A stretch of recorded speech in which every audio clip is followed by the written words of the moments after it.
नमस्कार. माझ्या यूट्यूब चॅनलमध्ये आपल्या सर्वांचे मनपूर्वक स्वागत आहे. पेन्शन धारकांची मोठी मागणी. किमान पेन्शन 45,000 करण्याची मागणी. वेतन आयोगाकडून सरकारी कर्मचारी आणि पेन्शनधारकांना मोठ्या अपेक्षा आहेत. याच पार्श्वभूमीवर पेन्शनधारकांच्या संघटनेने वेतन आणि पेन्शनमध्ये मोठी वाढ करण्याची मागणी केली आहे. यामध्ये किमान पेन्शन 45,000 करण्याची मागणी करण्यात आली. चला तर जाणून घेऊयात सविस्तर माहिती. त्यापूर्वी चॅनलला पहिल्यांदा भेट देत असाल तर लाईक करायला विसरू नका, सबस्क्राईब करायला विसरू नका, नवीन अपडेट्ससाठी बेल आयकनला प्रेस करायला विसरू नका आणि माहिती आवडल्यास आपल्या सहकारी मित्रांना शेअर करायला देखील विसरू नका. पेन्शनधारकांनी 3.83 फिटमेंट फॅक्टर लागू करण्याची मागणी केली आहे. हा फिटमेंट फॅक्टर लागू झाल्यास कर्मचाऱ्यांच्या बेसिक पगारात मोठी वाढ होऊ शकते. सध्या 7व्या वेतन आयोगानुसार सरकारी कर्मचाऱ्यांचे किमान बेसिक वेतन 18,000 आहे.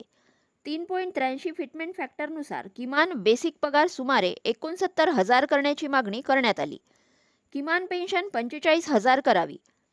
पेन्शनधारकांसाठी किमान बेसिक पेन्शन 45,000 करण्याची मागणी करण्यात आली. याशिवाय निवृत्तीच्या वेळी मिळणाऱ्या शेवटच्या पगाराच्या 67% रक्कम पेन्शन म्हणून देण्यात यावी ही देखील मागणी करण्यात आली.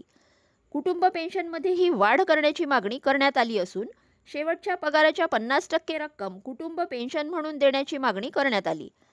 महागाई भत्त्याबाबतही मागणी. पेन्शनधारकांनी डीए आणि डीआरमध्ये दर 3 महिन्यांनी बदल करण्याची मागणी केली आहे. महागाई वाढत असल्याने त्यानुसार पेन्शनमध्येही वेळोवेळी बदल व्हावा अशी भूमिका संघटनेने केली आहे. वैद्यकीय सुविधांमध्येही वाढ होणार आहे. पेन्शनधारकांसाठी वैद्यकीय सुविधांमध्ये सुधारणा करण्याची मागणीही करण्यात आली आहे. कॅशलेस उपचार सुविधा आणि फिक्स्ड मेडिकल अलाउन्स 5,000 करण्याची मागणी करण्यात आली. दरम्यान 45,000 किमान पेन्शन आणि 3.83 फिटमेंट फॅक्टर या सध्या मागण्या आहेत. वेतन आयोगाच्या शिफारशी आणि त्यानंतर केंद्र सरकार घेणारा निर्णय यावर कर्मचाऱ्यांचे वेतन आणि पेन्शन किती वाढणार हे स्पष्ट होणार आहे.